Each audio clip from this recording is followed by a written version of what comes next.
विष्णुपदाय कृष्णप्रेष्ठाय भूतले श्रीमते भक्तिवेदांत स्वामिनिति नामिने नमस्ते सारस्वती देवे गौरवाणी प्रचारिणे निर्विशेष शून्यवादी पाश्चात्य देशतारिणे जय श्री कृष्ण चैतन्य प्रभु नित्यानंद श्री अद्वैत गदाधर श्रीवासादि गौर भक्त वृंदा हरे कृष्णा कृष्णा कृष्णा हरे Ram Ram Ram Hare Hare Hare Krishna. So thank you all very much for joining.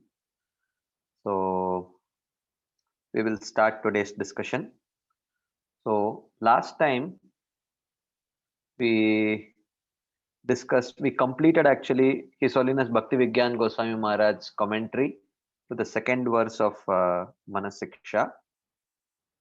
So we will chant the verse, see the meaning once more, and then today we will discuss Her Grace Urmila Mataji's commentary to this verse.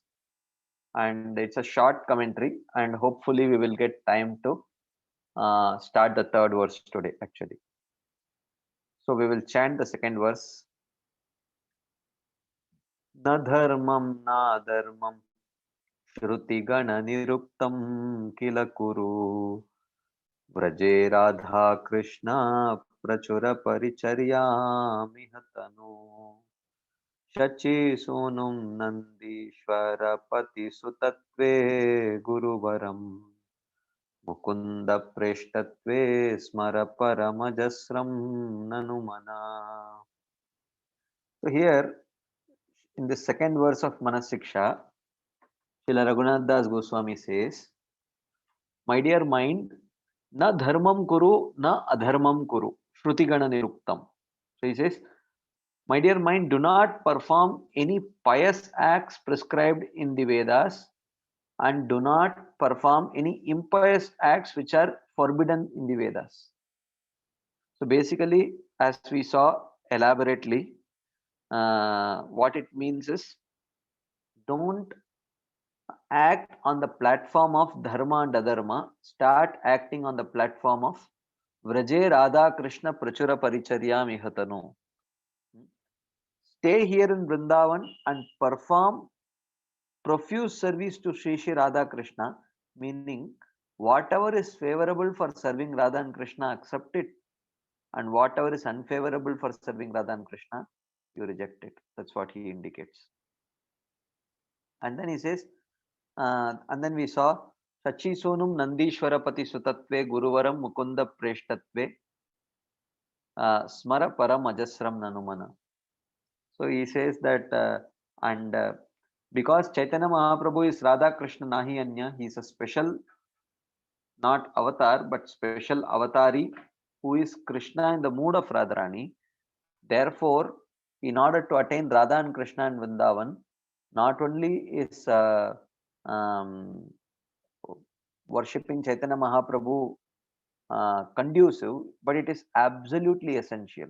That the means of gaining the uh, qualification to worship Radha and Krishna in Vrindavan is through worshipping and pleasing Chaitanya Mahaprabhu.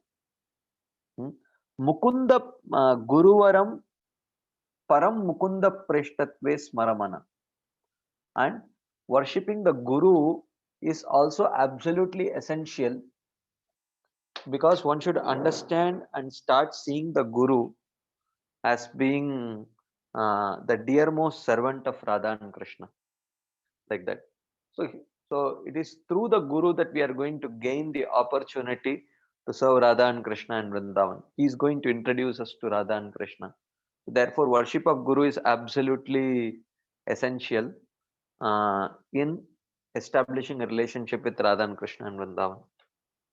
So in this last many weeks, we elaborately discussed from the commentaries of various acharyas, especially from His Holiness Bhakti Vigyan Goswami Maharaj, who had written a long commentary. And especially last class, we tried to understand the difference in emphasis that acharyas like Bhaktivinoda Thakur, Shivram Swami Maharaj, they give one kind of emphasis, whereas Bhakti Vigyan Goswami Maharaj, especially when it comes to giving up dharma, he gives an alternative emphasis, and we tried to understand the difference between the two.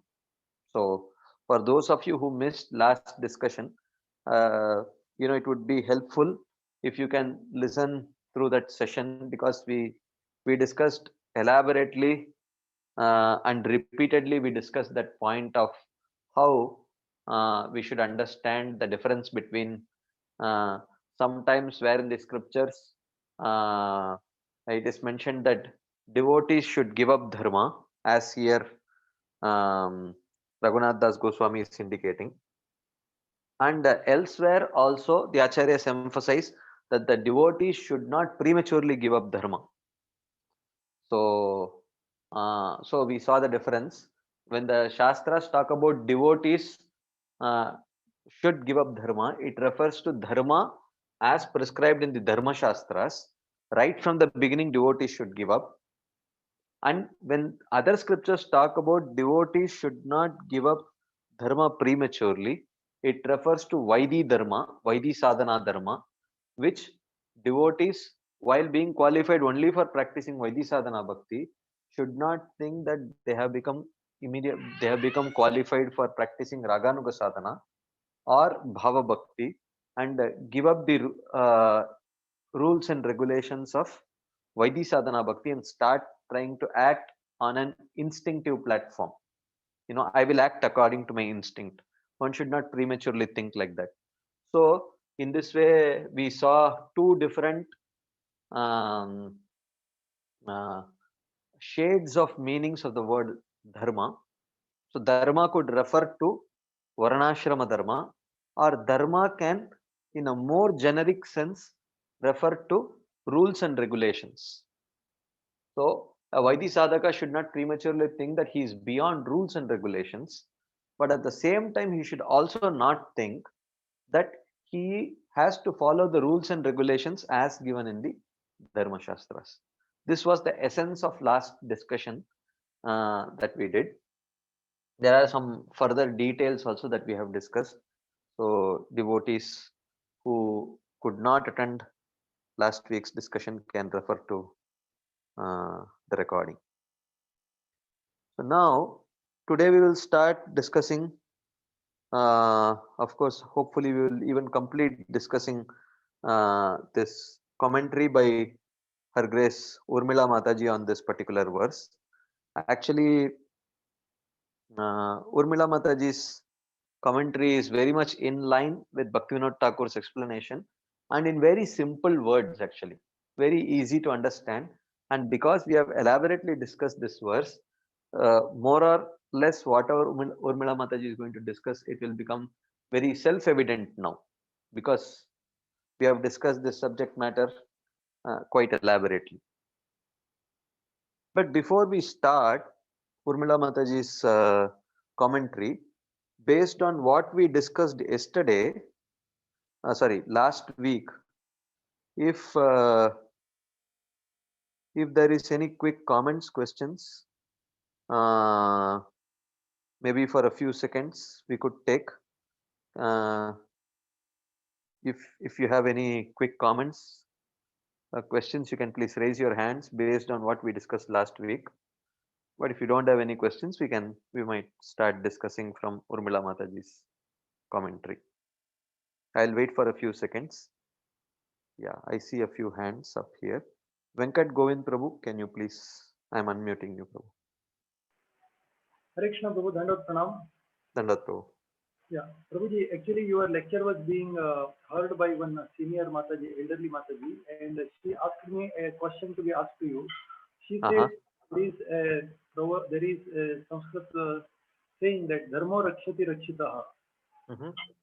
So that Dharma refers to which Dharma then? Okay. Yeah. So Dharma Rakshati Rakshataha means if you protect Dharma, Dharma will protect you. So what Dharma does it refer to? It refers to that Dharma for which you are qualified for.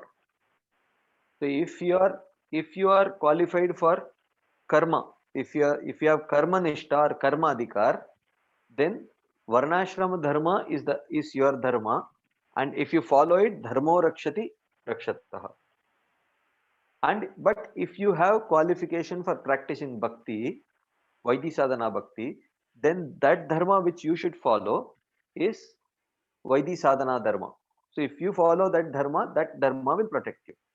So the word dharma uh, uh, can be understood completely only.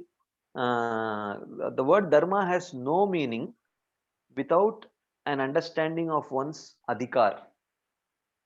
So when you understand one's adhikar, then accordingly, whatever is your dharma that is prescribed in the scriptures, you should follow that dharma. So this is a more generic statement, dharmo rakshati rakshataha. So if you protect dharma, dharma will protect you. So but that dharma is according to your adhikar, like that. Is that okay, Prabhu? You actually just hold on. Venkat Govind Prabhu, I am unmuting you. You can just let me know if that is okay. Yes, Prabhu, that is, it has answered my question, Prabhu. Thank you very much. Okay, thank you, Prabhu. Okay, Madhavi Gopi Mataji, I am unmuting you. I'm sorry. I have unmuted you, Mataji. Hare Krishna. Yes, Mataji. Dandavad Prabhuji. Last time's lecture was very nice, Prabhuji, and it all the devotees also means demarcated the all the from where to where how we should understand the dharma. It was very well explained. I only have one confusion that we say that till the time we have not become devotee, we are following the varnashram duties as dharma. Once we become devotee, Vaidhi sadhana bhakti is our dharma. And once one reaches the level of bhava bhakti, then even the Vaidhi sadhana bhakti can be given up. So who will decide for particular jiva that now he has become eligible to transcend one particular level and go to the another level, or it happens automatically? Because if it happens automatically, then again there can be the error of one misjudging own self to be in a particular level. Yeah. So that is why even at the stage of bhava, actually guru is in one sense needed. So or even at the stage of before that raganuga sadhana bhakti also, even though there is an element of spontaneity in raganuga sadhana bhakti, but still the role of a guru is very critical. And even though if one is truly at the stage of bhava, he actually does not need a guru, but he does. But a person at the stage of bhava bhakti does not feel that he does not need a guru. He thinks he is all the more dependent on the guru actually, and he is all the more attached to his guru. So therefore, as long as we are connected to our guru, um, we are safe, and they will guide us properly. So, and also in the scriptures, the symptoms are very clearly given. So, for example, Bhakti Rasam Sindhu talks about the reliable symptoms of bhava. Hmm. So he says, Kshantir avyartakalatvam viraktir manashunyata asha banda samutkanta namagane sadaruchi asaktishtad gunakyane preetistad vasatistale. So like that, 9 symptoms are given, which are reliable symptoms of a person who has reached the stage of bhava. So, uh, so some of the symptoms are Shanti is tolerance, which means, as Prabhupada says, that ability to tolerate provoking situations. So that comes very naturally to that person who has reached the stage of bhava. And avyarta kalatvam, he does not waste even a single second. And always he feels that I don't have sufficient time to perform devotional service. That is the mood of that person. Uh, uh, Virakti means absolute detachment from anything of this material world. Manashunyata, absolute humility. Uh, uh, and Asha Bandha Samutkanta, having full faith in Krishna's mercy and very eagerly awaiting to receive Krishna's mercy. Namagane Sadaruchi, he is constantly chanting the holy name of the Lord, or Asaktistad Gunakyani, or singing his glories. Preetistad Vasatistale, and he is always thinking of Vrindavan, he always wants to stay in Vrindavan. So if these qualities are there without any doubt, then such a person is qualified for Bhava Bhakti. So the symptoms are very clearly given in the scriptures. So if one is connected to the scriptures, then one will know whether he is there or not actually. Is that okay, Mataji? Yes, Prabhuji, thank you so much. But just the two side questions arise while listening to your narration. That one is whether all the 9 symptoms should be present in a particular devotee to say he is at a bhava level, or some of them also qualify him to be at the bhava level. That is one question. And another is, does all Shuddha Bhaktas are at the level of bhava bhakti? All 9 have to be there, Mataji. There is no, if all 9 are not there, then their attraction to it could just be their specific attraction to a particular limb.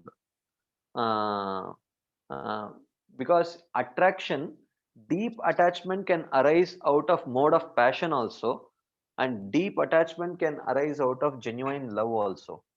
So so therefore, uh, if only few of these symptoms are there and other symptoms are clearly not there, then that attachment, or say for example someone is attached to, deeply attached to Vrindavan, but may not be necessarily attached to chanting the holy names or not wasting time like that, then that attachment to Vrindavan is very good, but that is not necessarily bhava bhakti, because definitely all 9 symptoms have to be there. And the second question, what was the second question, Mataji? Does all the pure devotees are at the level of bhava? Like we say, like our Guru Vrinda also in ISKCON, they are all pure devotees. So, does all of them are at the level of bhava bhakti, or? Right, that I mean, ideally our mood should be Gaurangera Sangigane Nitya Siddha Korimane Sejaya Brajendra Sutapash. We should naturally see that okay, even a person who is showing sadhana bhakti in the um, mm, in the movement of Chaitanya Mahaprabhu, one should say that, oh, he is probably just a Nitya Siddha who has come to uh, you know, set the right example for all of us. That is a very good mood to have, so that we have the proper respect to everyone. But having said that, it all depends on the symptoms. So if one has these symptoms, then one is there. Uh, but uh, uh, but being sadhakas, our ability to evaluate these symptoms in others is also little, in one sense, you can say, like compromised. Uh, so we cannot clearly say, but in certain cases we can clearly see that the person is not there at the stage of bhava. Let's say for example, if he is spending his time reading newspaper, I mean, except if it is very much relevant for his job or something like that, and wasting time, barely struggling to chant his 16 rounds, I mean, you can clearly say that they are not at the stage of bhava, because such devotees cannot stop chanting, and for them they cannot uh, mm, uh, you know spend waste a single moment not speaking Krishna Katha or not chanting the holy name, and their humility is very clearly seen, and that eagerness to attain Krishna's mercy, these are things which are very clearly seen in such people, even though certain things they may not express to common public, but certainly certain other symptoms are very clearly seen. So some, so ordinary devotees, you can, in most cases you can clearly see that they are not at the stage of bhava. But those who are actually at the stage of bhava, they may not necessarily show all the symptoms to uh, anyone and everyone.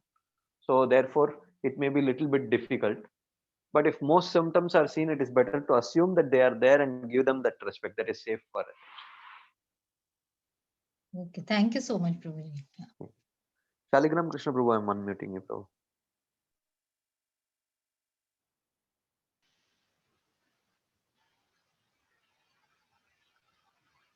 Shaligram Krishna Prabhu.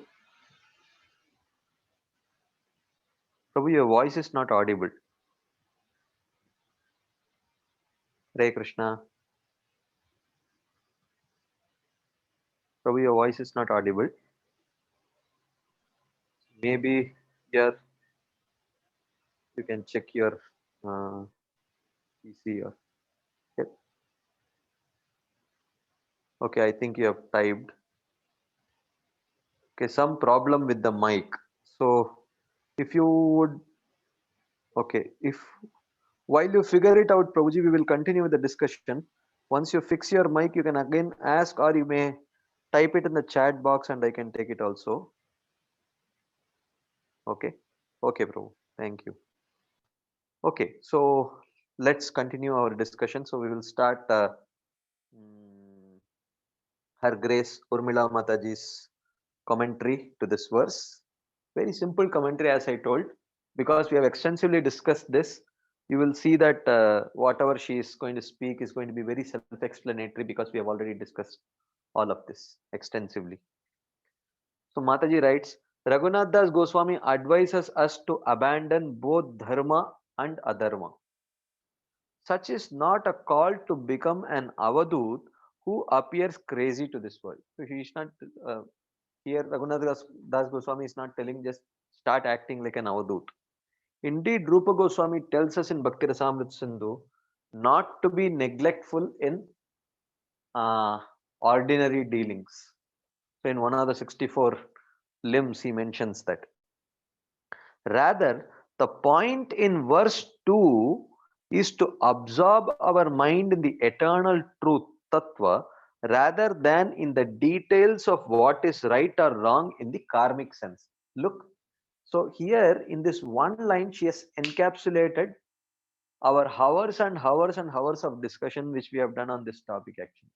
One line, she has so crisply encapsulated what we have discussed.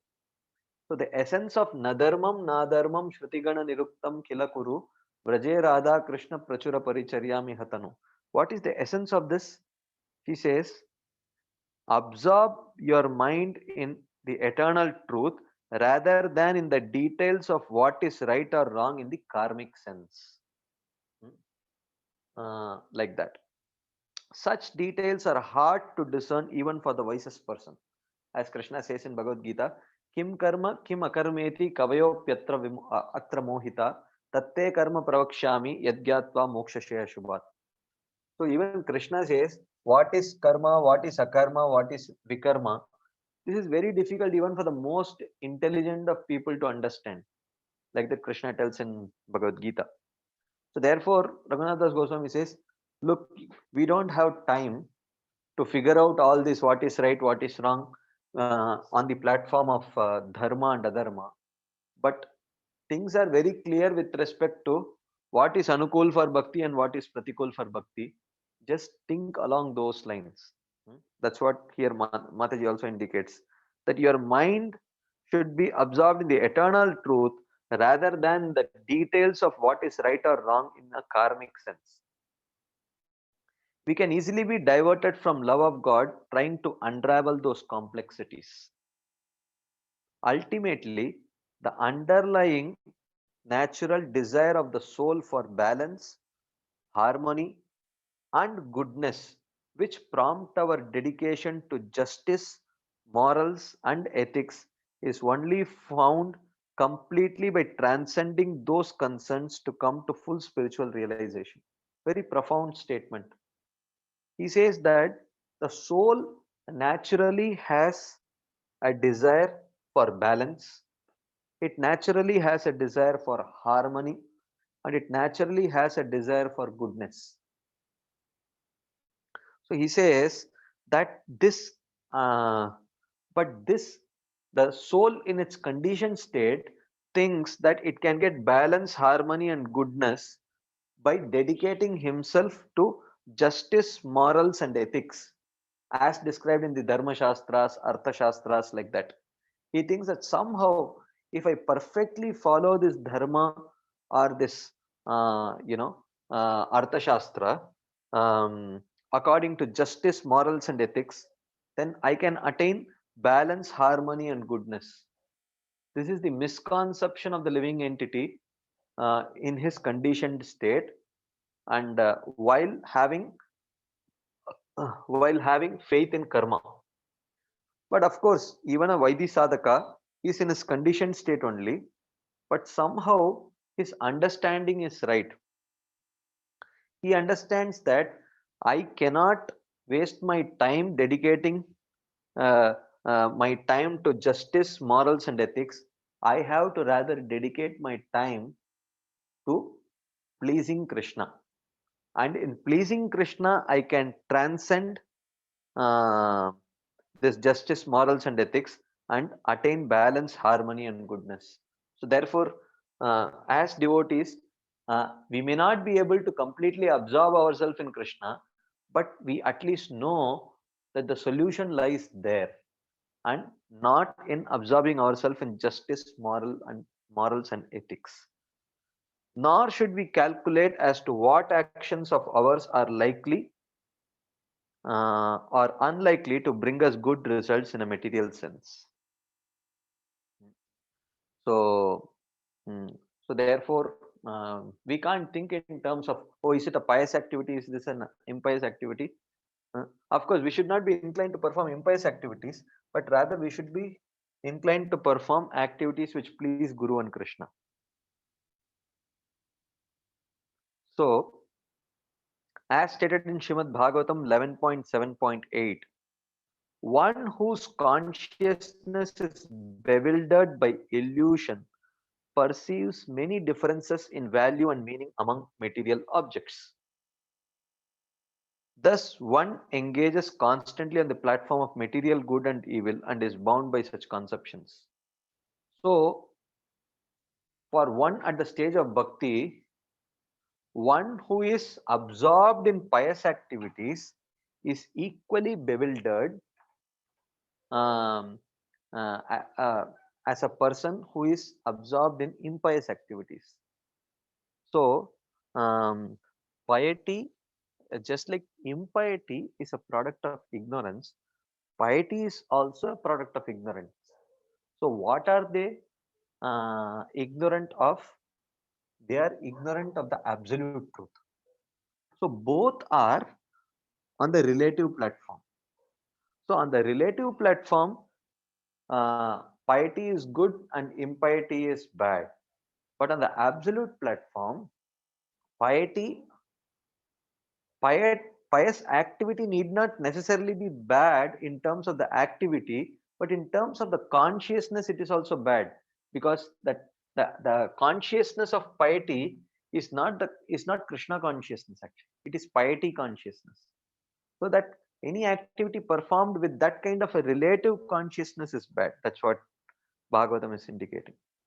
Absorbed in material duality, such a person contemplates the performance of compulsory duties, non-performance of such duties, and performance of forbidden actions. Karma, akarma, vikarma. So he completely absorbs himself in avoiding vikarma and performing akarma. If he is on the platform of Nishkama Karma Yoga, and if he is in the platform of Sakama Karma Yoga, he tries to avoid vikarma and engage in karma. But both are, in one sense, bewildering only, like that. Generally, Krishna wants his devotees to act in ways equivalent to material piety and to avoid behaviors equivalent to material impiety. He says, generally, in general case, that is why, if you remember, few weeks back we discussed about this Venn diagram of Varnashrama and Bhakti. So we saw this Venn diagram, two circles, the Varnashram circle and the Bhakti circle. Actually, there is a very significant overlap between this Varnashram and Bhakti circle. There are many activities which are bona fide recommended Varnashram activities, which can very well fall within the realm of Bhakti also. So, like we saw the example of parents taking care of children, or Kshatriyas fighting on the battlefield. We saw that these could be performed on the platform of dharma also. These could be performed on the platform of bhakti also. So the activity in itself does not decide whether it is a varnashram activity or a bhakti activity, but it is the paradigm. Okay, so generally those which are anukulyasa sankalpa activities are generally very pious activities only. There won't be, generally in most 99% of the cases, there won't be any impious activity which would be very favorable for Krishna consciousness. So that is generally not the case. Okay, so therefore generally Krishna wants his devotees to act in ways equivalent to material piety and to avoid behaviors equivalent to material impiety. After all, such rules of piety and impiety originate with him, as Yamaraj says in 6th canto of Srimad Bhagavatam, Dharmam tu sakshat Bhagavat Pranitam. Like that. A serious practitioner of bhakti should act to please Krishna as foremost, whether externally it appears that such a person's actions are fully in line with pious karma or not. So sometimes it may seem like, you know, from a even from a mundane point of view, sometimes it might seem like not so favorable actually. Like for example, if you remember, um, uh, Srivas Thakur actually slapping Harichandan, who was like the servant of Prataparudra Maharaj. So when this whole dancing of Chaitanya Mahaprabhu was happening during the Rath Yatra time, Srivas Thakur was standing in front and Prataparudra Maharaj was standing behind. So apparently Srivas Thakur was blocking the vision of Prataparudra Maharaj, and being a very loyal servant, Harichandan was trying to push or at least move Srivas Thakur to the side so that his master Prataparudra Maharaj could have a very clear view of Chaitanya Mahaprabhu dancing. But Srivas Thakur turned and he gave a slap to Harichandan actually. So from an external point of view, it may look like Srivas Thakur coming, Srivas Thakur's Rajogun very quickly degrading into Tamogun and turning into anger and manifesting in the form of a slap on the cheeks of Harichandan. So sometimes it may seem like, hey, well, this is not expected of a devotee like that. Oh, of course, here we are talking about a very exalted Vaishnava. So a serious practitioner of bhakti should act to please Krishna as foremost, whether externally it appears that such a person's actions are fully in line with pious karma or not. But mostly it will be. In some cases, it may not necessarily be in line with pious karma, but one should not. But as long as it is performed in the mood of pleasing Krishna and under proper guidance, then one should not judge such an activity on the basis of whether it seems to be pious or impious like that. After all, only low level, oh, this is a very beautiful slide, please hear carefully. After all, only low level clerks enforce company rules blindly. At higher level, employees know the essence of company policy and can adjust externals according to specific time, place, and circumstance. This is a beautiful statement. She says that only low level clerks, actually they blindly enforce the company rules. This is rule, this should be done, this should not be done. This is pious, this is impious, like that.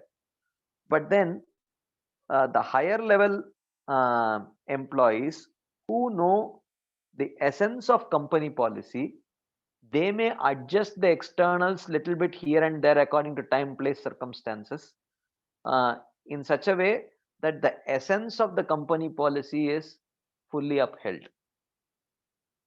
So similarly, he says that so the higher level employees are the devotees. The lower level clerks are those who have karma nishta. So those who have karma nishta, they have to be very pakka about what is dharma, what is adharma. Whereas the higher level clerks, they understand the essence of all dharma and adharma is smartavya satatam vishnor vismartavyo na jatuchit. Sarve vidhi nishedyasyur etayor eva kinkara. Always remember Krishna, never forget Krishna. All the other rules and regulations are subservient to this primary rule. So therefore, they see sometimes in remembering Krishna or in pleasing Krishna, one of the secondary principles may, one may not be able to fully uphold, but that is fine. Indirectly, therefore, here in the second verse, we find a further implied description of the intended audience for the instruction manual. So, whom this book Manas Siksha is meant for whom? So, this verse indicates, Nadharmam nadharmam shrutigana niruktam kilakuru. If someone has karma nishta, when he reads this verse, he will feel offended actually. How could you say this? Ultimately, the Dharma Shastra start with this verse, like for example, Manu Samhita or something like that. Atato dharma jigyasa. Ultimately, one should inquire about what is dharma. What is dharma means what is dharma according to my varna and ashrama. To such a person, you say that give up your dharma, then he may not accept it actually. So therefore, at the outset, Manasiksha is meant only for devotees and not even for mixed devotees, but for practitioners of pure devotional service. He may be a sadhaka, doesn't matter, but it is meant for sadhakas especially. But which sadhakas? So he says these verses are intended for persons disinterested in karma or the attempt to better oneself through enjoying the fruits of material action. So he quotes, Mataji quotes a verse from the 4th canto 29th chapter 46th verse. Yada yasyanu grihannati bhagavan atma bhavitah sajahati matim loke vede cha parinishtitam. When a person is fully engaged in devotional service, he is favored by the Lord who bestows his costless mercy. At such a time, the awakened devotee gives up all material activities and ritualistic performances mentioned in the Vedas. So, when a person receives the costless mercy of Krishna in the form of faith in devotional service, at that time automatically he becomes not interested in performing material activities and Vedic rituals like that. Furthermore, verse 2 indicates that this book is intended not only for persons who aspire to the service of Krishna and Vrindavan, but also specifically for those who follow the teachings of Sri Chaitanya Mahaprabhu. Because it also says, Shachi Sonum Nandishwara Pati Sutatve Smaramana. My dear mind, understand that Chaitanya Mahaprabhu is not different from Krishna. So you have to worship him. So Manasiksha is not only meant for sadhakas practicing pure devotional service, but it is also more specifically meant for Gaudiya Vaishnava sadhakas. So this is not really, therefore in every single verse you will see Vraje Radha Krishna, again and again worshipping Radha and Krishna and Vrindavan, very clear. Not any other sampradaya also. Some of the sampradayas may worship Laddu Gopal, they may not worship Radha and Krishna. So some of the sampradayas, they may worship Lakshmi Narayan. So here it is very clear. He is talking about worshipping Radha and Krishna, not even in Dwaraka, but in Vrindavan. So basically, that's what Chaitanya Mahaprabhu came to give. Anarpita charim chirat karunaya avatirnaha kalau samarpayitu mannatojvala rasam swabhakti shriyam. So he came to give the love of the Vrajavasis, very specific. And Manas Siksha book is for those who are trying to aspire for that which Chaitanya Mahaprabhu came to give. This is not just for devotees. This is not just for those aspiring for pure devotional service. This is for those who are aspiring after that flavor of pure devotional service which Chaitanya Mahaprabhu came to give. So that right from the first verse of this Manas Siksha, that is made very clear. So that's why the first verse itself starts with Gurau Goshte Goshtalayeshu. Goshte means Vrindavan, Goshtalayeshu means Vrajavasis. At the very outset, it's made very clear in the first verse only whom this book is meant for. Like that. That brings us to the end of Urmila Mataji's commentary to this verse. Very short and sweet, but very, very clear. So before we start the third verse, this will be the hope. I mean, I don't know what Krishna has in mind, but hopefully this will be the last class when we will be discussing this second verse. So in another few minutes, we'll be starting the third verse. So if there are any final comments, questions, discussions, you can please raise your hands. We can discuss them now before we move on to the third verse. I will wait for a few seconds to see if any hands are going up. Shaligram Krishna Prabhu, could you fix your mic? I don't know. You may let me know. Yashoda Gopika Mataji, I am unmuting you, Mataji. Hare Krishna Prabhuji, Dhanvat Pranam. Prabhuji, in last to last class, you mentioned that in that previous commentary, you mentioned that we don't need a strong faith. We need pure faith. So can you just elaborate that? You were answering one of the questions. Yeah. So I didn't say you don't need strong faith. Yeah, that is more. Yeah. I mentioned there is a difference between purity of faith and strength of faith. Okay. So purity of faith means jnana karmadi anavritam. You know, one is very clear that Shraddha Shabde Vishwasa Kohe Sudrida Nischay Krishna Bhakti Kaile Sarva Karma Krita Hai. So he has very clear understanding that all I need to do is bhakti. By practice of bhakti, everything is accomplished. He has that faith. But that faith may be weak or medium or strong. So even if one has weak faith, that is still okay. One can gradually, by proper association of devotees and proper practice, one can strengthen that faith. But if one starts out with mixed faith, where one thinks that, oh, only bhakti is not sufficient, I'll have to practice little bit of yoga or little bit of this karma or little bit of this path of jnana. Like that, if they have, if their faith is mixed and contaminated, then it becomes a problem. Yeah, got it, Prabhuji, yes. Okay. Yes, Shaligram Krishna Prabhu, I am unmuting you, Prabhu. I have unmuted you. Hare Krishna Prabhu. Dhanvat Pranam. Dhanvat Prabhu. Can you hear me, Prabhu, now? Yes, Prabhu, we can hear you. Prabhu, I heard your last lecture recording. In that, I wanted to understand one thing. The gopis, knowing that the Lord is the main cause behind all the dharmas, and then they reject and go. And to my understanding, the gopis don't realize the Lord Krishna as a supreme personality of Godhead. So how do I understand that they know with that mood that he is the one who is with all the opulences, and then he is the one behind all this dharma? Yeah. So, One thing I think you are quoting in Bhakti Vigyan Goswami Maharaj's commentary, he quotes yes, this verse, Agnya evam gunandoshan mayadishtan correct, apiswakam. He correct. quotes Yes, this verse.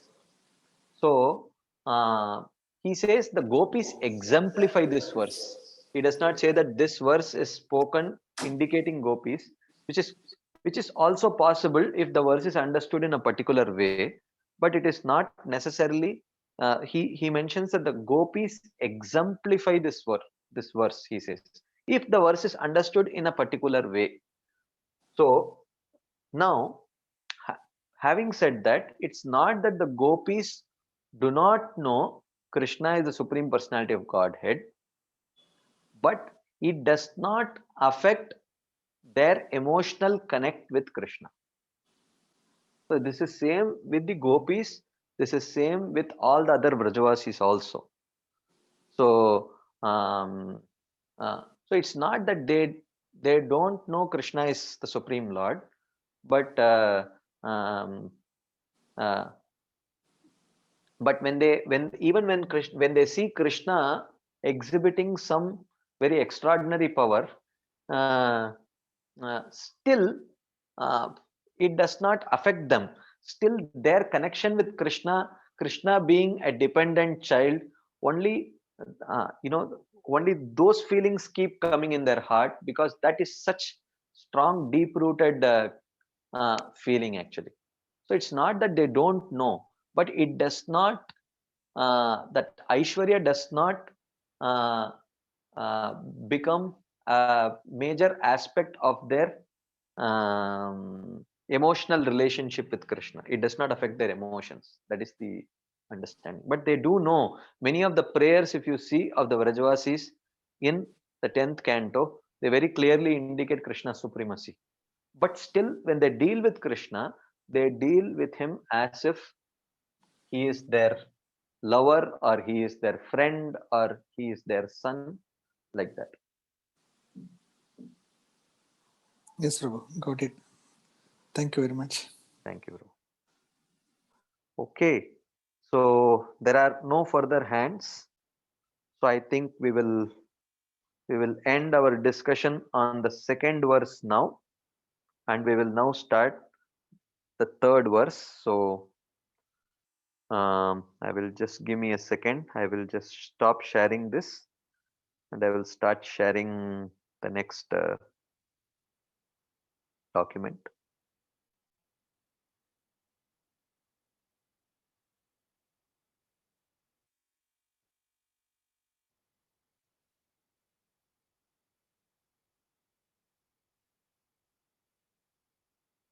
Okay, so we'll start the third verse.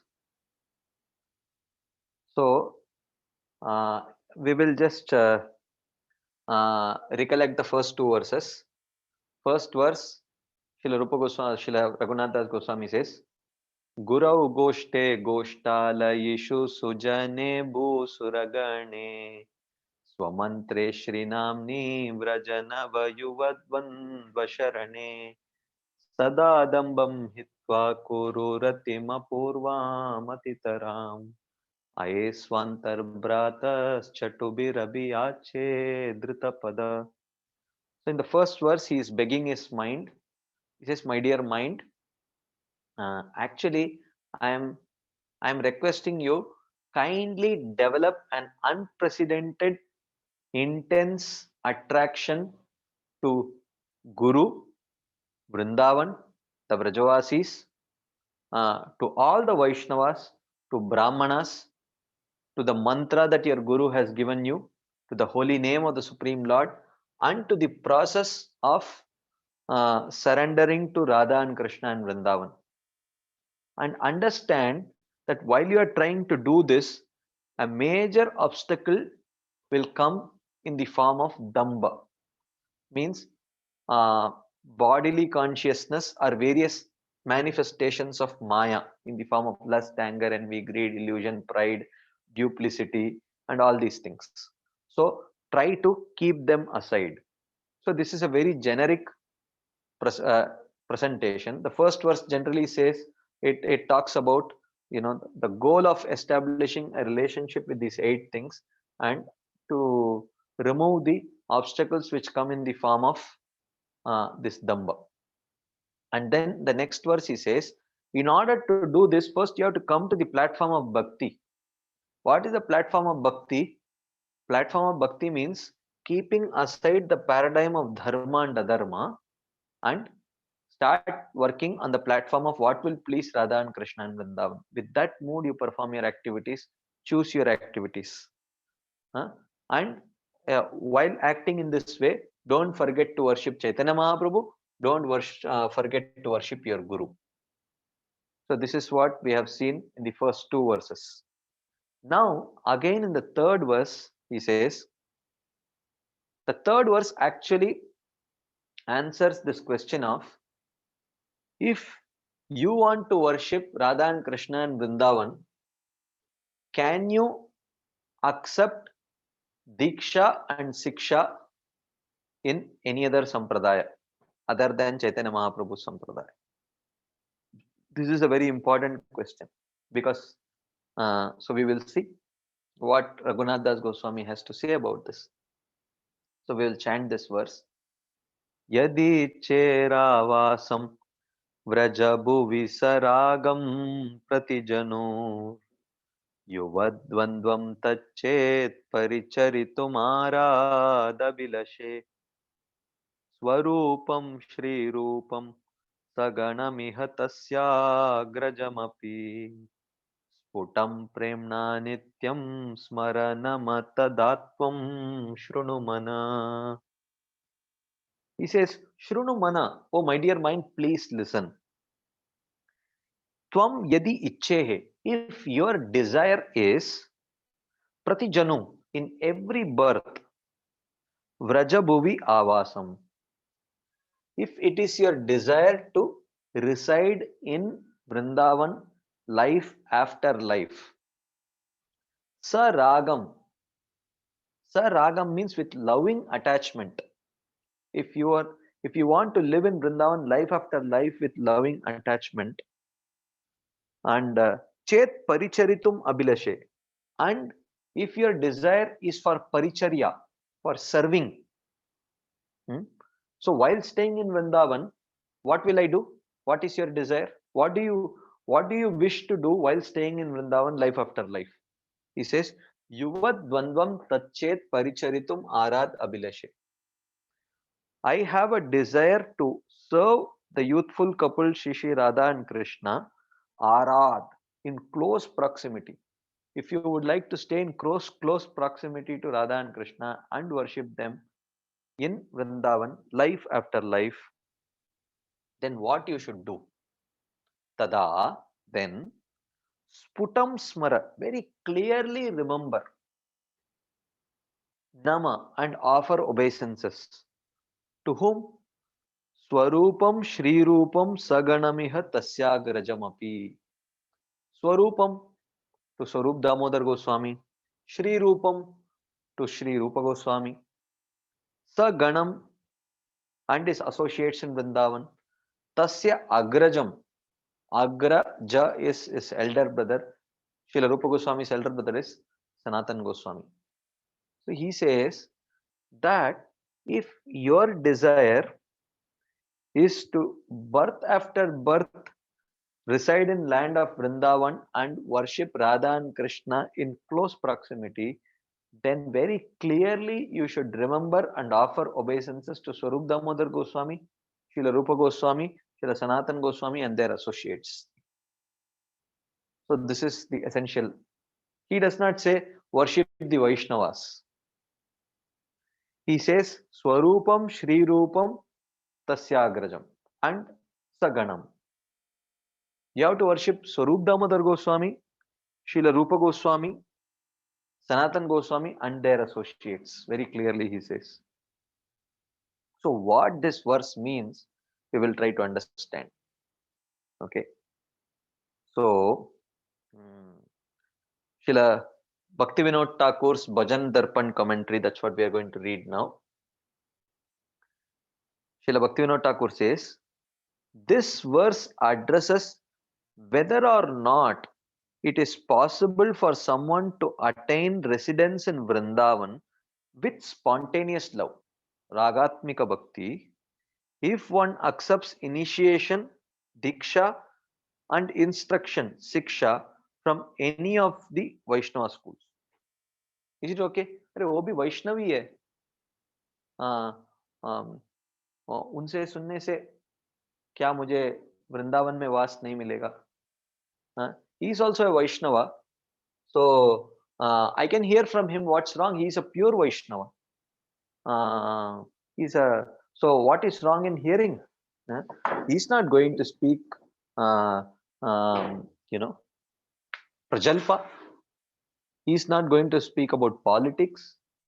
He's not going to speak about sports. He's going to speak about Krishna. So what is wrong? In one sense, nothing is wrong, but in other sense, if your goal is very clear, then the means also should be very clear. That's what here this verse talks about. This is little pinching verse actually, in one sense. It's actually making the road to Goloka Vrindavan very, very narrow. So Raghunath Das Goswami at the very outset says, look, you can't hear from here and there. You have to hear from our parampara only. Otherwise, you can attain prema, but you will not attain prema for Radha and Krishna and Vrindavan. You will not get what Chaitanya Mahaprabhu came to give. If you want what Chaitanya Mahaprabhu came to give, then you will have to stick to the teachings of our parampara only and no other parampara. So this might seem like, what is this? This is like very, you are making it very narrow like that, but that's what here Srila Rupa Raghunath Das Goswami says, and we are going to see further comments with what the acharyas have to say. We are going to see, but mostly Srila Bhaktivinoda Thakur is going to explain this word. The whole of his purport is going to explain this word sa ragam. What is this raga? What is this loving attachment to Vrindavan? What it is, he is going to explain. Basically, he is going to quote constantly from Bhakti Rasamrita Sindhu. He is going to give us an overview of Bhakti Rasamrita Sindhu actually in his purport. Very quick overview. We will not get into the details, because what he is going to speak, actually in one of our online courses, we literally took almost 50 hours to cover the portions which he is going to speak in actually a few slides now. But we will not get into that detail now, because we don't have that kind of time. So we will see what Srila Bhaktivinoda Thakur says. So first he says Ragatmika Bhakti. What is this Ragatmika Bhakti? He says, we will first consider the words in this verse. Sa Ragam. What is the meaning of Sa Ragam, which refers to Ragatmika Bhakti? The practice and perfection of pure Bhakti is characterized into three states: Sadhana Bhakti, Bhava Bhakti, and Prema Bhakti. So Sadhana means practice, and generally the opposite of sadhana is actually sadhya, means perfect. So practice, you can say sadhana bhakti and sadhya bhakti. Sadhana bhakti means devotional service in practice. Sadhya bhakti means devotional service in perfection. So, but now here he says there are three states: sadhana bhakti, bhava bhakti, and prema bhakti. Why three? There should be, if you say sadhana bhakti is devotional service in practice, then there should be only one more: devotional service in perfection. So what is this bhava bhakti? If you say bhava bhakti is devotional service in perfection, then you call it sadhya bhakti. if bhava bhakti you say is not perfect, then you call it sadhana bhakti. So why this third thing, bhava? So he says, uh, Rupa Goswami explains in Bhakti Rasamrita Sindhu, there are three because bhava bhakti has some symptoms which are similar to sadhana bhakti and some symptoms which are similar to prema bhakti. So therefore, bhava bhakti is not exactly similar to sadhana also.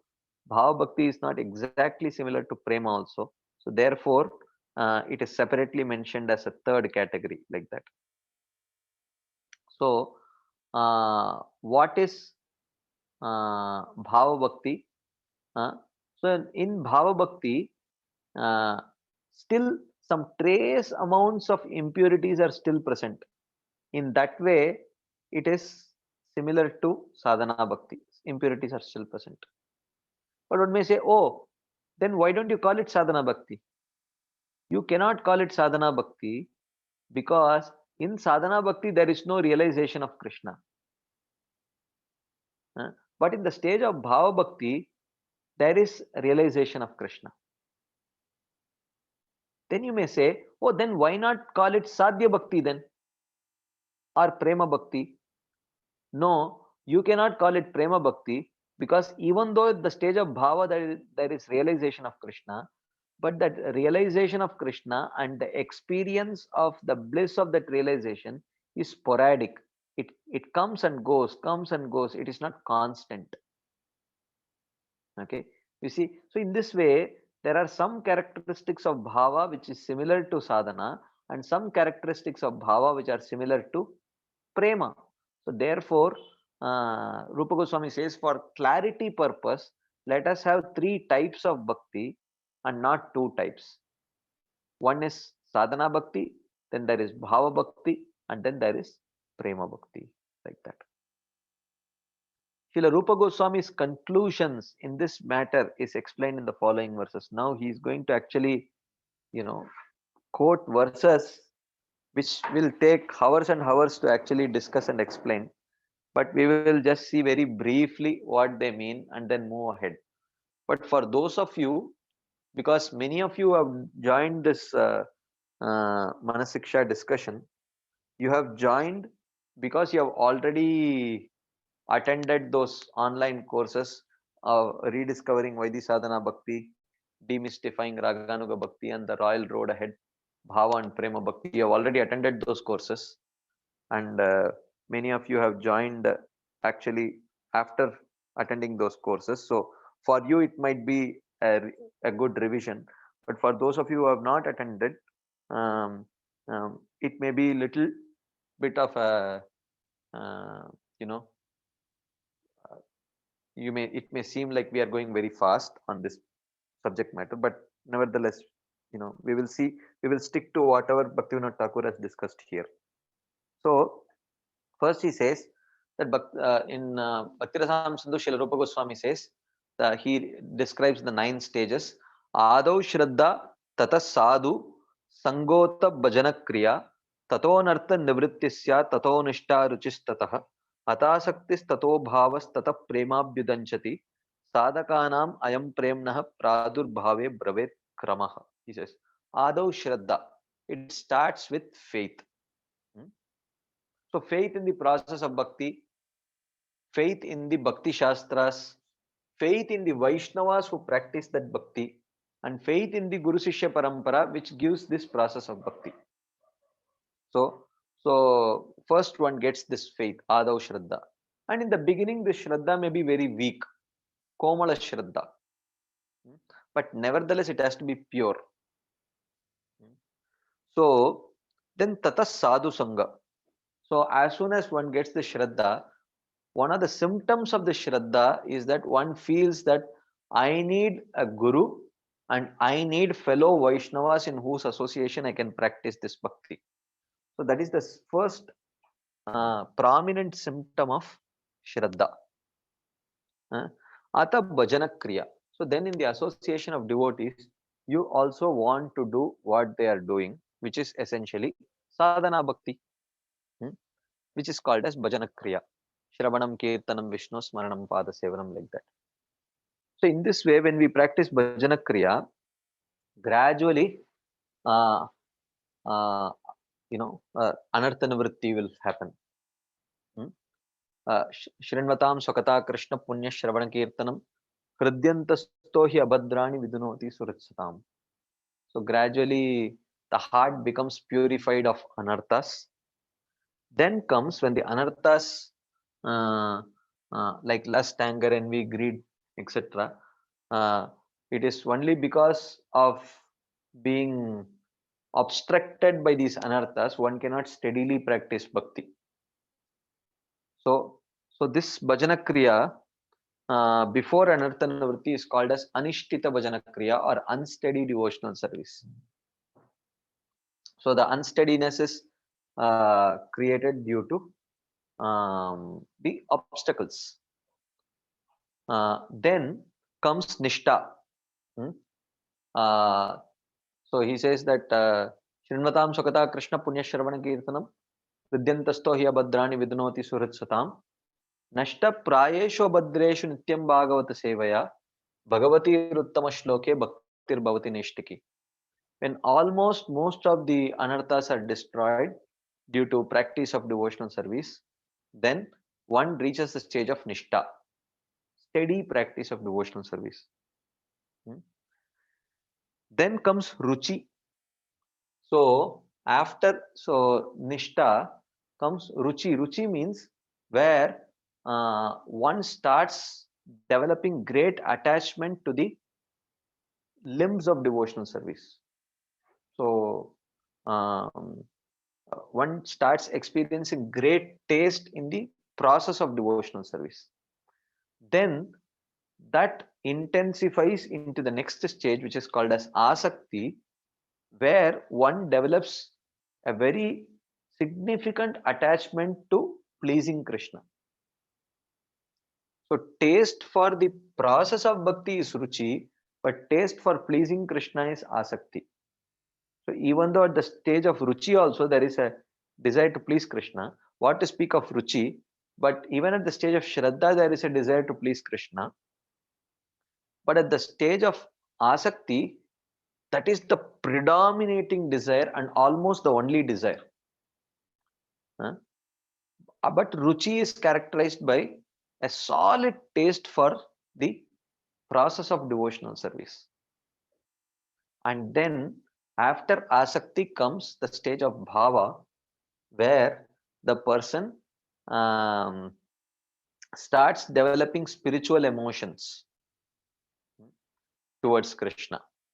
And when those spiritual emotions completely blossom into a fragrant flower of relationship with Krishna, where the relationship is full-fledged established, that stage is called as prema. So in this way, Srila Rupa Goswami in Bhakti Rasamrita Sindhu discusses these 9 stages of progress, which Srila Vishwanath Chakravarti Thakur in Bhagavatam expands into 14 stages, where he adds a few stages before Shraddha also, and after and in between some of these 9 stages he adds further some stages in order to give little more clarity actually. And there are stages beyond prema also.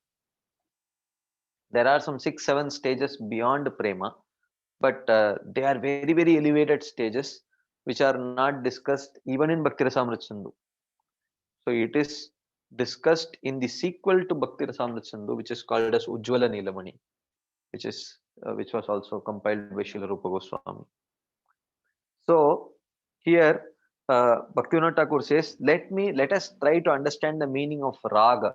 Raga here he says, raga means ragatmika bhakti, the kind of but in order before discussing ragatmika bhakti, he says, let us try to understand bhakti.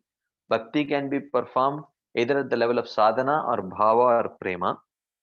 And then he says, from shraddha to asakti is sadhana, then next is bhava, next is prema, like that he explains.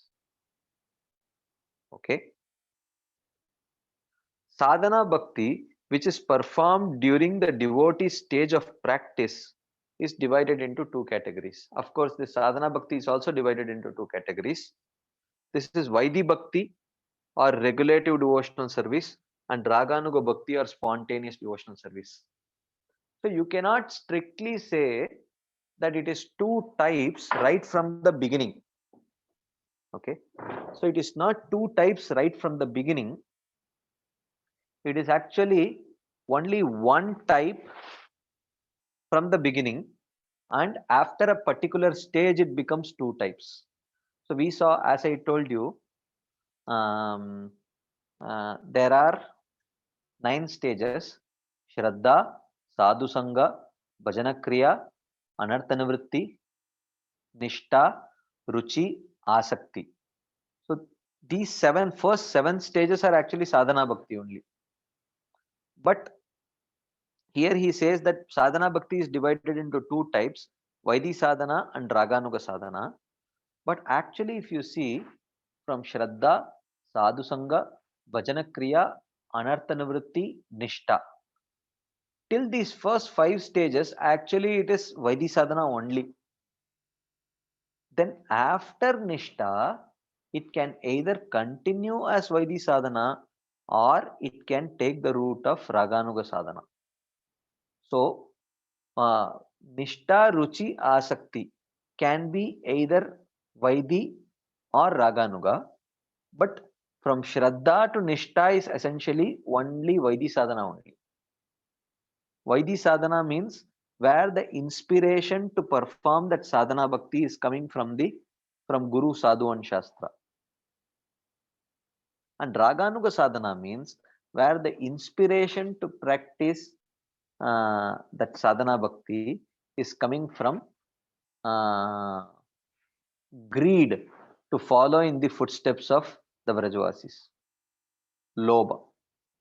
Okay. So Nishta is a prerequisite. So you cannot say right from the beginning, I am a Raganuga sadhaka, you are a Vaidhi sadhaka. We cannot say like that. Because at least one should be at the stage of Nishta, bare minimum, preferably at the stage of Ruchi. Only then one can practice Raganuga sadhana. It is just like if you have had an experience. I don't know how many of you are from Mumbai. Some of you are from Mumbai. Some of you are not from Mumbai. So, this, I don't know to what extent this example might be clear to you. Let's say you are moving, if you have to travel, two persons are there. They have to travel, one has to travel to Nasik, another has to travel to Pune from Mumbai Chhatrapati Shivaji Maharaj terminus, CST. So if you see, the train starts from CST, then goes to Dadar, goes to Thane, goes to Kalyan. So whether you are going to Pune or Nasik, till Kalyan it's the same route actually. It will start from CST, go to Dadar, go to Thane, go to Kalyan. So till then it's the same route, but after Kalyan, the train towards Pune, the train going to Pune will go in the route of Karjat, and the train to Nasik will go in the direction of Kasara. But till Kalyan, the route is same. So similarly, till Nishta, the route is one, Vaidhi sadhana only. So it can branch out into Vaidhi and Raganuga only after the stage of Nishta. Therefore, even though Rupa Goswami is indicating, or here Bhaktivinoda Thakur is indicating that sadhana bhakti is of two types, but the two types is not from the beginning actually. That's what is indicated here. These are Vaidhi bhakti or regulative devotional service, and Raganuga bhakti or spontaneous devotional service. There is a subtle distinction that is maintained between these two categories of practice and a different result at maturation. So Vaidhi bhakti matures into Vaidhi bhava and Vaidhi prema, and eventually a relationship with one of the forms in Vaikunta. Whereas Raganuga sadhana matures into Raganuga bhava and Raganuga prema, and eventually a relationship with Radha and Krishna in Vrindavan in one of the 5 rasas. Okay, like that. Srila Rupa Goswami gives his definition of regulative devotional service, Vaidhi Bhakti, as follows. So what is the definition of Vaidhi Bhakti? We will see. But before that, I will pause because we still last 15-20 minutes we have discussed from the 3rd verse. So till now, whatever we have discussed, if there are any quick comments, questions, discussions before we move on further into the definition of Vaidhi Sadhana Bhakti, you can please raise your hands and we can have a discussion. Any quick comments, questions?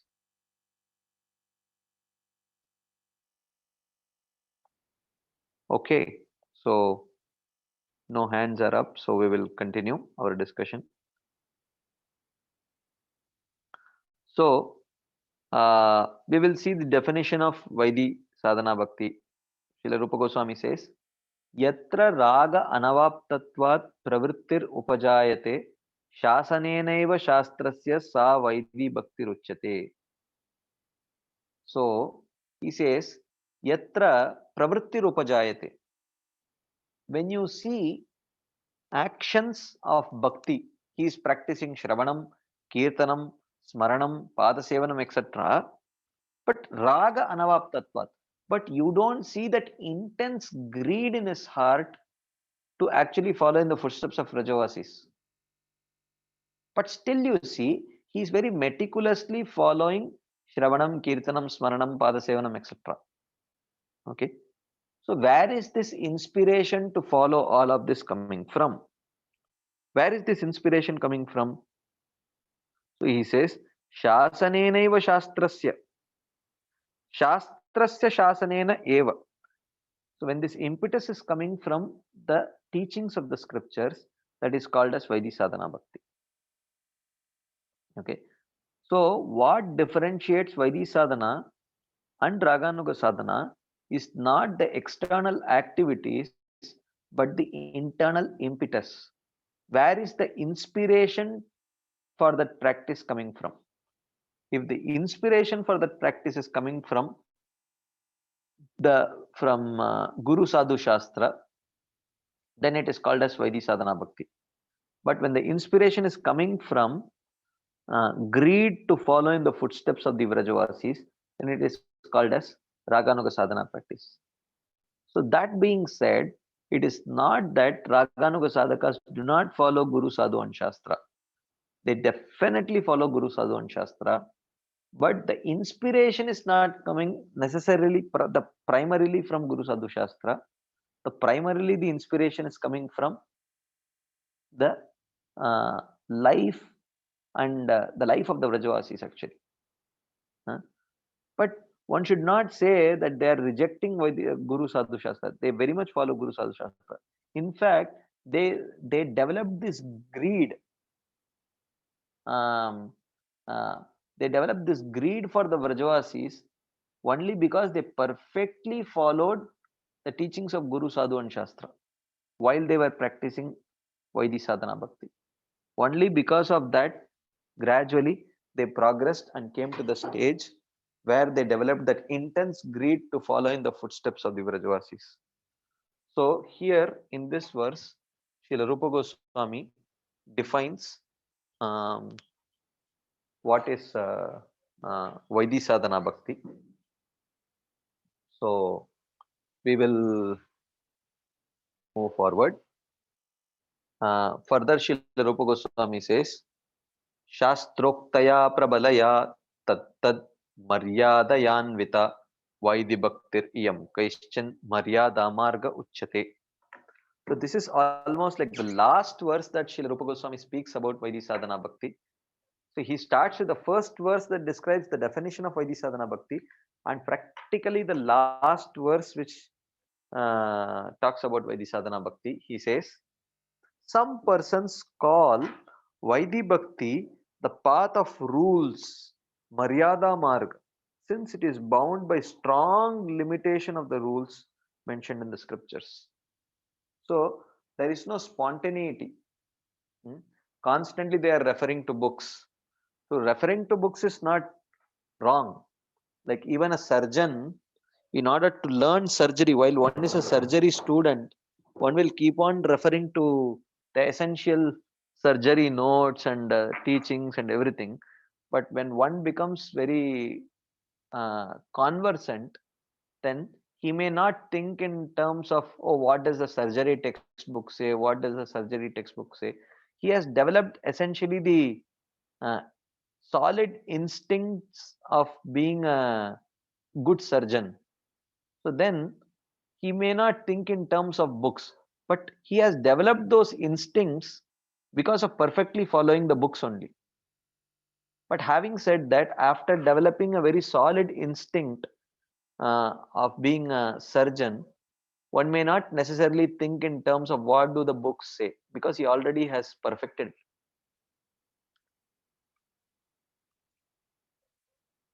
So therefore here it is mentioned that by Rupa Goswami, that some people call it the Maryada Marg, the path of rules, because it is bound by strong limitation of the rules. So because when you're constantly referring to the book and writing, even when you are writing an exam, let's say an open book exam, it is not very, if you have spontaneously memorized everything, uh, then you don't have to keep referring to the book. You can just start writing the exam. That's why generally open book exams take a long time, especially if you have not studied that well. Rather closed book exams, a person who writes a closed book exam, if he has studied quite well, he can write quite much more faster, like that. Now then he defines what is Raganuga Bhakti. So Raganuga is sadhana only. So Raganuga is not Bhava Bhakti. Raganuga is also practice only. As I said, Raganuga is generally between Nishta, Ruchi and Asakti. Only generally Raganuga Bhakti is there.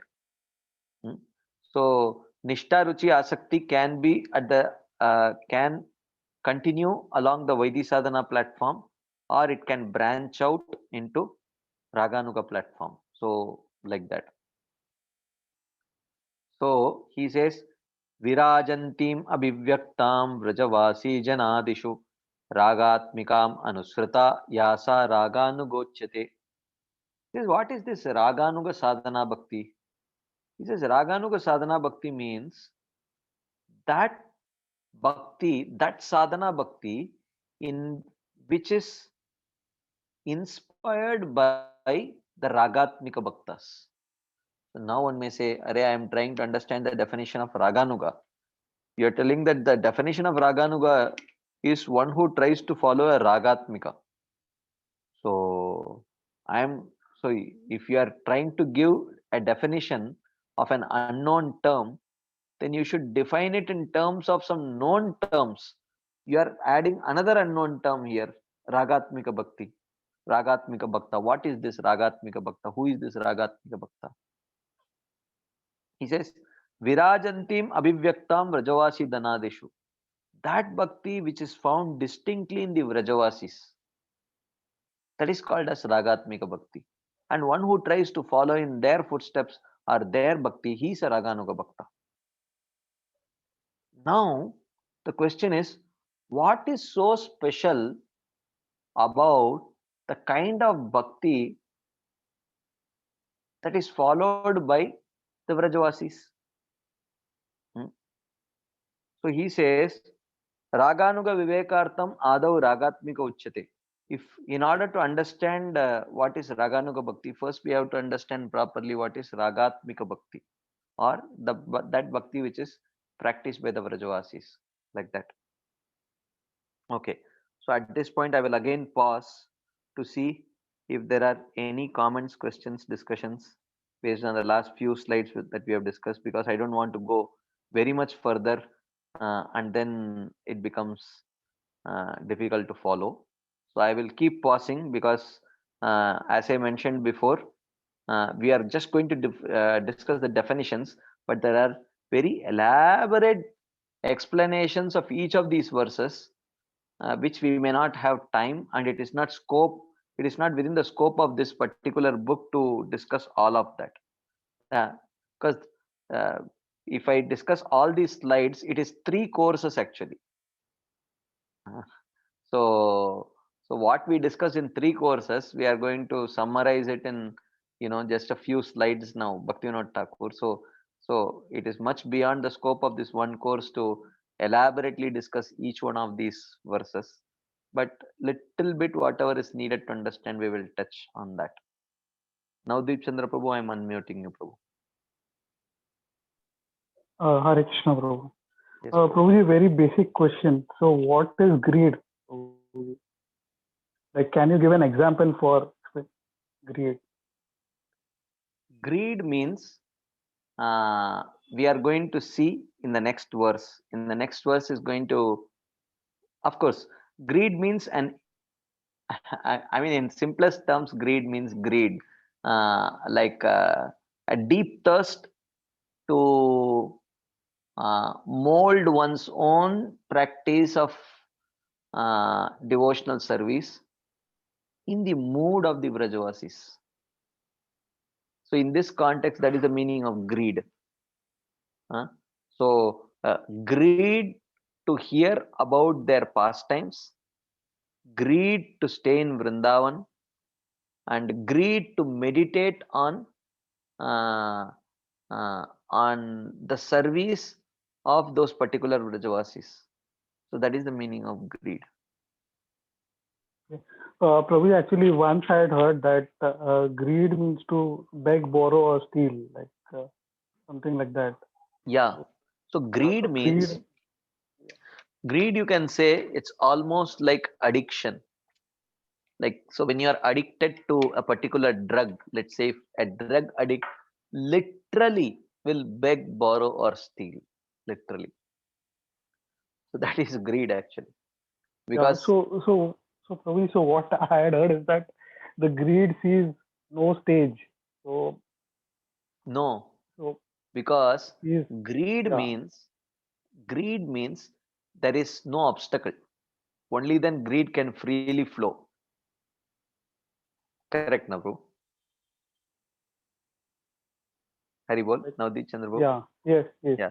So, but at the Vaidhi Sadhana Bhakti level, especially before Anartha Nivritti stage, the obstacles will come in the form of anarthas, so that greed cannot.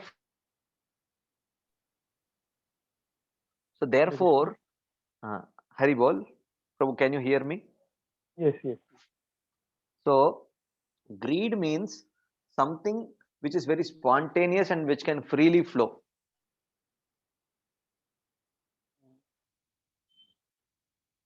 Like, I'll complete the statement. Exist at any stage. So what I had heard is that it was said that greed sees no stage. Like the greed means to beg, borrow, and steal. So suppose if someone wants a gulab jamun, and if he looks at his pocket, then he's a Vaidhi Sadhana Bhakti. Like, he's practicing Vaidhi Sadhana Bhakti because he's looking into it. Whereas if he has greed, then he won't see if he's in a certain stage. He would beg, borrow, or steal to follow in the footsteps. So correct. That's correct to understand. That is true. Which means I would say that's a very simplistic understanding of Vaidhi and Raganuga Bhakti. But there are more details to it.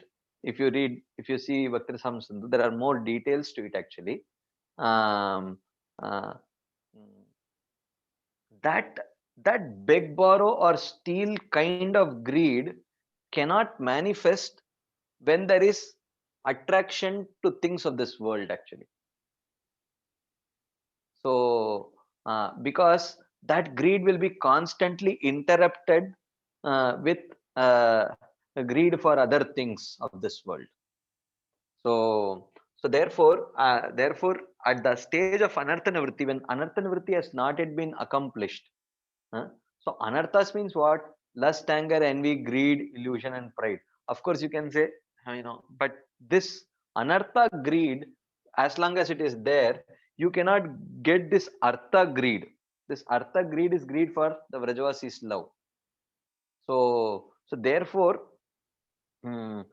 Therefore, till one accomplishes this or successfully overcomes this stage of anartha nivritti, it is not possible to actually develop that greed.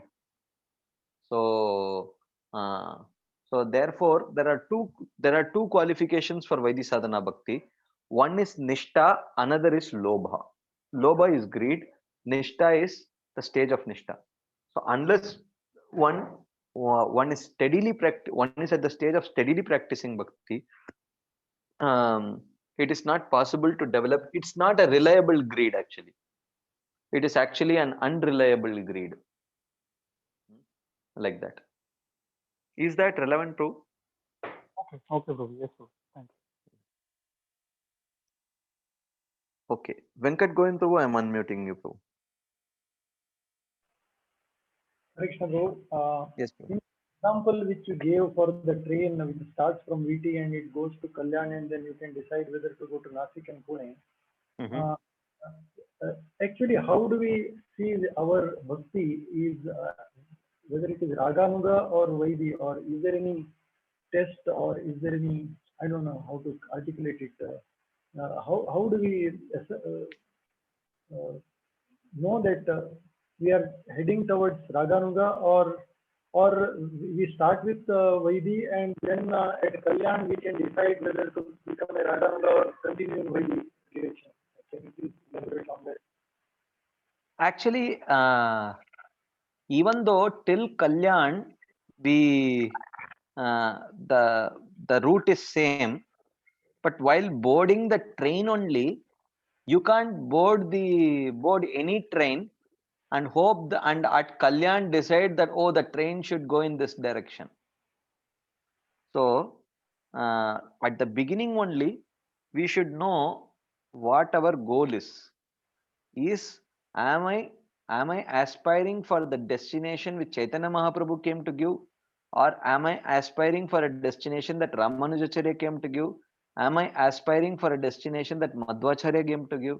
Am I aspiring for a destination that Vallabhacharya came to give? So what is my destination?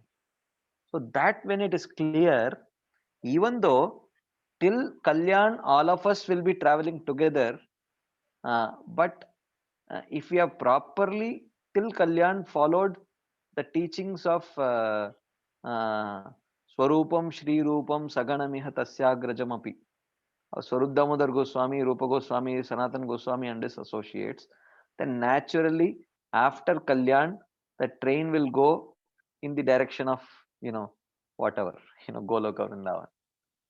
So therefore we need not worry that what will happen if even after Nishta, my practice will be Vaidhi sadhana only. So that fear is unreasonable if we are practicing strictly according to the teachings of our acharyas. If we are not hunting for knowledge here and there from other sampradayas or other books or other teachings like that. So if we are very chaste and stick to the teachings of our own acharyas, we don't have to worry.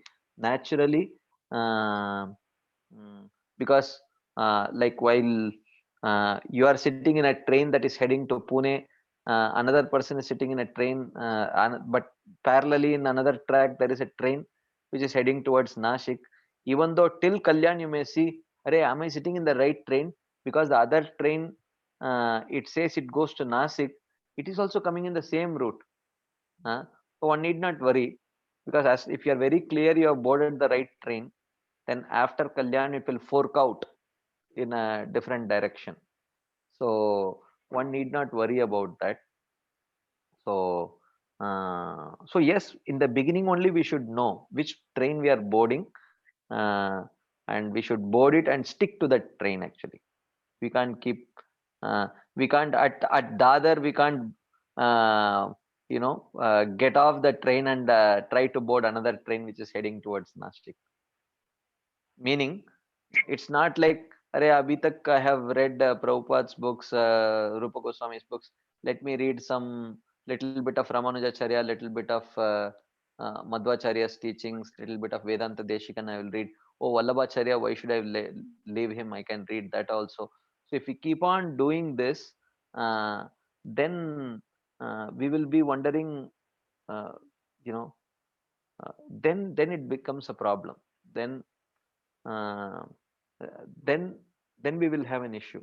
But otherwise, if we are very clear and if we are sticking to our the teachings of our own parampara, then we don't have to worry at particular stages, either at Nishta or Ruchi, that Vaidhi will naturally and very organically transform into Raganuga Sadhana Bhakti, like that. Is that relevant, Prabhu? Yes, so it's very clear that the goal setting has to be done in the beginning very clearly. Yeah. Thank you, bro. Thank you. Okay, so we will move. Okay, Radha Bhavini Mataji, I am unmuting you,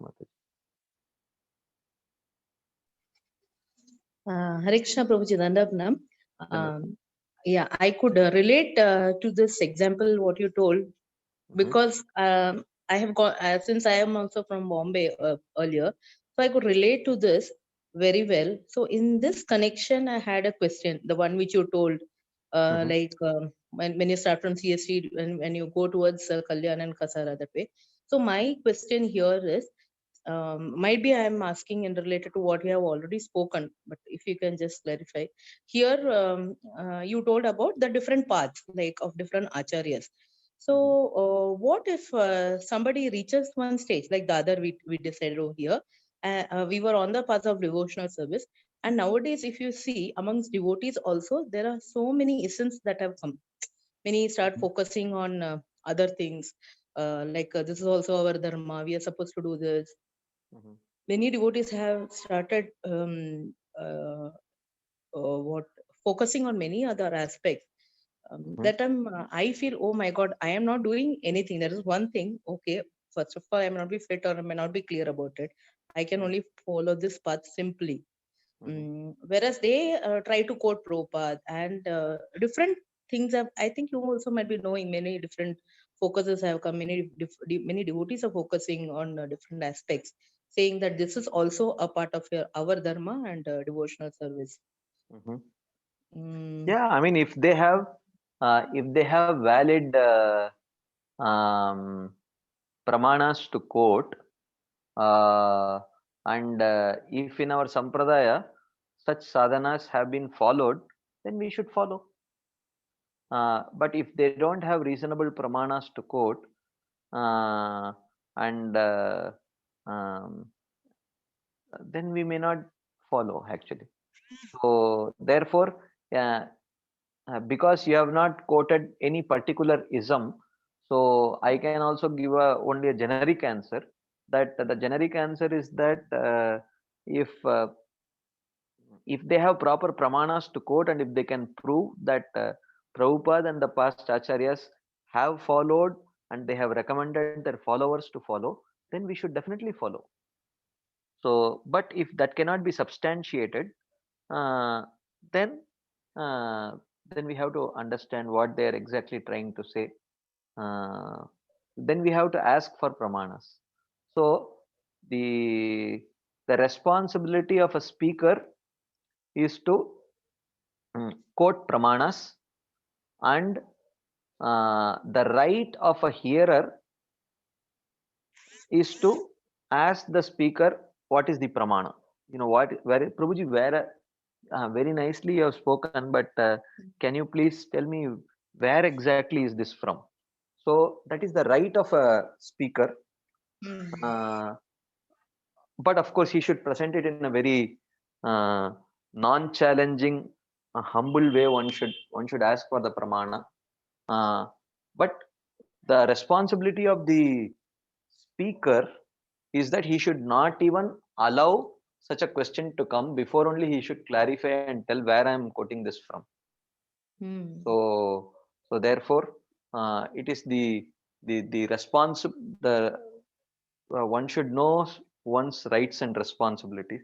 So if they can actually substantiate very clearly, quoting from our shastras, quoting from, especially as Raghunath Das Goswami says, Swarupam Shri Rupam Saganamiha Tasyagrajamapi. If they can quote from our Goswami's writings, Prabhupada's writings, clearly what they are substantiating, what they are quoting, then we should follow actually. So whatever ism it may be, if they can substantiate, then we follow. And if there is ample proof historically also that in our sampradaya devotees have followed this, then we should follow definitely. Is that okay, Mataji? I'm just unmuting you so you can. Is that okay, Mataji? Okay, Prabhuji, thank you. Yeah, Hare Krishna. Okay, so we will continue now. So he says, Raganuga Vivekartam Adav Ragatmikochyate. In order to define Raganuga Bhakti, first Ragatmika Bhakti should be discussed. He says. So Ragatmika Bhakti, as we saw, is that Bhakti, that flavor of devotional service, which is seen in the Vrajavasis of Vrindavan. Of course, Vrajavasis, not Vrajavasis means they are from Vrindavan only. So, how do you define the love of the Vrajavasis towards Krishna? He says, Ishte Swarasiki Raga Paramavishtata Bhavet Tanmayi Ya Bhavet Bhakti Satra Ragatmikodita. He says, first he defines Raga. He says, Ragaha, what is Raga? He says, Swarasiki Parama Avishtata. Swarasiki means spontaneous. Parama Avishtata means deep thirst. Ishte, for the object of love. So, he says that Raga is defined as spontaneous, deep thirst for the object of love. So somehow I want to please Krishna, the deep thirst. And Tanmayi Yabhaved Bhakti. And that Bhakti which is impelled exclusively by this spontaneous deep thirst for pleasing Krishna, Sa Atra Ragatmika Udita. So Rupa Goswami says, that is how I define Ragatmika here, he says. So which means Bhakti Rasam Sindhu is not a Sanskrit dictionary. So here, because Rupa Goswami is writing this book, Rupa Goswami has the right to create his own definitions, contextual definitions, which hold good within the scope of this book actually. So Rupa Goswami is defining Ragatmika Bhakti by defining Raga first. Raga is a spontaneous deep thirst for pleasing Krishna. And he says, when the actions of Bhakti, Shravanam, Kirtanam, Smaranam, etc. are impelled solely by this spontaneous deep thirst for pleasing Krishna of Vrindavan, then that is how Ragatmika Bhakti is defined. Like for example, as sadhakas, we practice Shravanam, Kirtanam, Smaranam, etc. Similarly, in Vrindavan, the Vrajavasis also do Shravanam. Okay. So now I'm going to give simple example to understand how do you differentiate Vaidhi Sadhaka, Raganuga Sadhaka and Ragatmika Bhakta. Okay. So a Vaidhi Sadhaka practices Shravanam Kirtanam. He chants because the Shastra says Harer Nama Eva Kevalam Kalau Nasteva Gatiranyata. That is why he chants. Why does he hear? Because he hears, because Guru Maharaj has told, you should hear. Because Krishna has told, Tat Shruno, you should hear.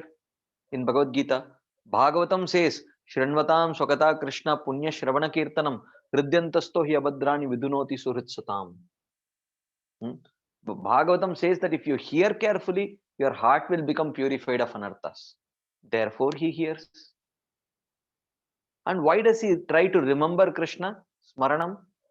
Because the Shastras say, Smartavya Satatam Vishnur, Vismartavyo na Jatuchit. Sarve Vidhi Nishedyasyur Etayor Eva Kinkara.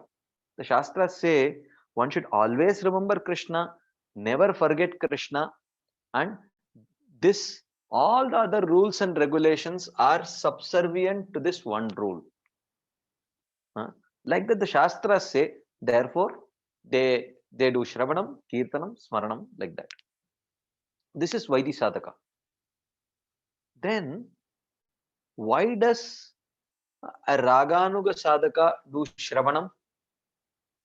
He does Shravanam because he is so eager to hear about Krishna's pastimes with the Vrajavasis. So there is a sense of greed to hear about Krishna's pastimes with the Vrajavasis, how the Vrajavasis serve Krishna, like that. And they chant also because they understand that that's what will take us in the direction of developing that kind of love towards the Vrajavasis. And they also remember Krishna's pastimes with the Vrajavasis in that same mood. And but the Vrajavasis also engage in Shravanam, Kirtanam, Smaranam. Why do they do that? So the Vrajavasis chant like Mother Yashoda chants out of spontaneous love for Krishna. She is not doing it as a sadhana. She does not think that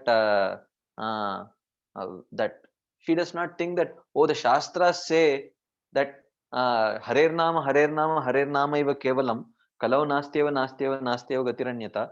So there is no other way to perfect my spiritual life than to chant the holy name of Hari. Therefore, I will chant. That is not why Mother Yashoda is chanting. And not even that, she is chanting because she sees other Vrajavasis and she thinks that, oh, my aspiration is to, I have agreed to follow in the footsteps of this Vrajavasi. So therefore, I will just do what they are doing. So she is not thinking like that. She is singing Krishna's name, qualities, pastimes, etc. because she is spontaneously attracted to Krishna. Similarly, when others sing, she is so eager to hear about Krishna being glorified because she has that spontaneous love for Krishna. And she spontaneously remembers Krishna out of love. So that is what Ishte Swarasiki Raga Paramavishtata Bhaved Tanmayi Yabhaved Bhakti Sa Atra Ragatmika Udita. So when the actions of Smaranam Kirtanam, Shravanam Kirtanam Smaranam are impelled by this spontaneous thirst for pleasing Krishna, that is Ragatmika Bhakti, that is the love of Vrajavasis. When those same actions of Shravanam, Kirtanam, Smaranam are impelled by the Shastric injunctions, the injunctions of the Guru, the injunctions of the Sadhu, that is Vaidhi Sadhana Bhakti. But when the same when the impetus for the same Shravanam, Kirtanam, Smaranam comes from the life of Vrajavasis, when the impetus, then that is called as Raganuga Sadhana Bhakti. So it is still called sadhana because the Vrajavasis' love is their aspiration and they have not achieved it. Therefore, it is still sadhana.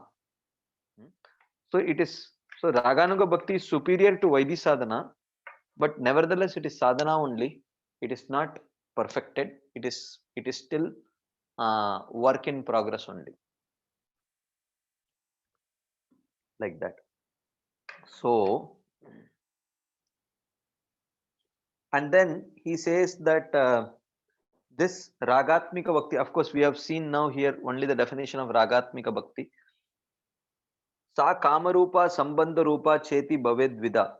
He says that Ragatmika Bhakti is of two types, Kamarupa Ragatmika Bhakti and Sambandha Rupa Ragatmika Bhakti. So Kamarupa Ragatmika Bhakti means when that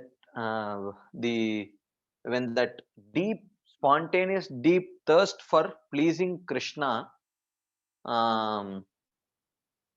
is in the mood of conjugal love, like in the gopis.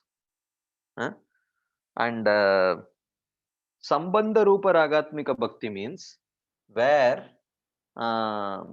this spontaneous deep thirst to please Krishna is in the mood of either parental love, as in the case of Nanda Maharaj and Yashoda, or if it's in fraternal love, as in the case of Sridama, Subal, etc.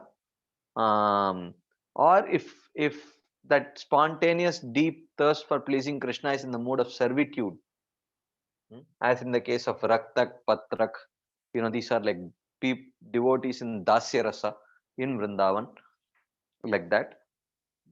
So therefore there is two types: Kama Rupa, where that spontaneous deep thirst to please Krishna is in the mood of conjugal love, and Sambandha Rupa, where it is in either Vatsalyaras, Sakyaras, or Dasyaras, like that. So Kama Rupa, Sambandha Rupa, it is divided into two types. So like that. So at this point, so even though in Vrindavan, I will end today's discussion with this point. Even though in Vrindavan, actually, in one another verse, Srila Rupa Goswami says, Krishna Saukyartam eva kevalam udyama. He says that in Vrindavan, everyone has a desire to please Krishna only. Every endeavor of a Vrajavasi is in the sole mood of pleasing Krishna. Krishna Saukyartam eva kevalam udyama. Every endeavor is performed only for the pleasure of Krishna. Even though that is there, but still they try to please Krishna in their mood of love only. Okay, like for example, I think I already gave this example sometime. Like Krishna, Mother Yashoda is very concerned that when Krishna says that I want to go to the forest to, graze the cows. So Mother Yashoda says, okay, I will have to make slippers for you, because Vrindavan will be filled with lot of thorns and pebbles, so it will hurt your feet, so you will have to wear slippers, then you can go. Krishna says, fine, no problem. So you make slippers for all the calves and let them also wear slippers. So if they wear, then I will wear. If they don't wear, if they won't wear, then I will also not wear. I mean, Mother Yashoda might even make for all those 9 lakh cows, 4 into 9, 36 lakh cows. But then the cows would not wear slippers. Okay. So, but the point is that Mother Yashoda was really concerned that Krishna was walking barefoot in the forest of Vrindavan. But she expressed her concern by making slippers for Krishna. And if you see, in 10th canto, it is mentioned that the gopis were also concerned that Krishna would walk barefoot in the forest of Vrindavan. So they expressed their concern by embracing Krishna's lotus feet in their chest. So the concern is same, but the way they express their concern is very much in line with the flavor of their relationship with Krishna. Okay. And the gopas, they are also concerned sometimes that Krishna is walking barefoot. So what they do, they carry Krishna on their shoulders. But you never see Mother Yashoda carrying Krishna on her shoulders, or the gopis carrying Krishna on their shoulders. So the concern is same. The gopas have the same concern. Mother Yashoda has the same concern. The gopis have the same concern. But they express the same concern for Krishna walking barefoot to the Vrindavan forest in a way that is so suitable to their relationship with Krishna. So as much as they fiercely are concerned about Krishna's safety, with equal ferocity, they protect their own personal sweet relationship with Krishna. The mood is very nicely preserved. What to speak of that? Even the cows of Vrindavan are concerned that Krishna will have to walk barefoot to the forest of Vrindavan. So overnight they go, and with their four hoofs, they actually keep, pulverizing. They pulverize the whole earth of Vrindavan so that it becomes powdery soft, so that Krishna can have a very pleasant experience walking to the grazing while going for grazing. So this is how even the cows of Vrindavan have the same concern, that Krishna will have to walk barefoot. But they express that concern in a way which is so suitable to their relationship with Krishna. What to speak of the cows?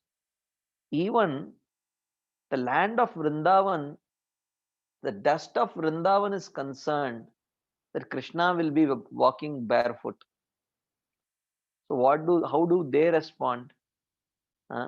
They actually respond in a way that during summers they become very cool so that Krishna has a very pleasant experience walking, and during winter they become warm so that Krishna again has a very pleasant experience walking. So in this way, literally, everyone in Vrindavan, including the cows and the dust of Vrindavan, they are concerned that Krishna is walking barefoot. But they all show their concern in a way that is very suitable to the flavor of relationship that they have with Krishna. So we'll further continue discussing about this theme next Tuesday. But before that, we still have 2 minutes time. If there are any quick comments, questions before we wind up for the day, so you can please raise your hands, and then we will end today's discussion today with, if there are any questions, comments, discussions, whatever.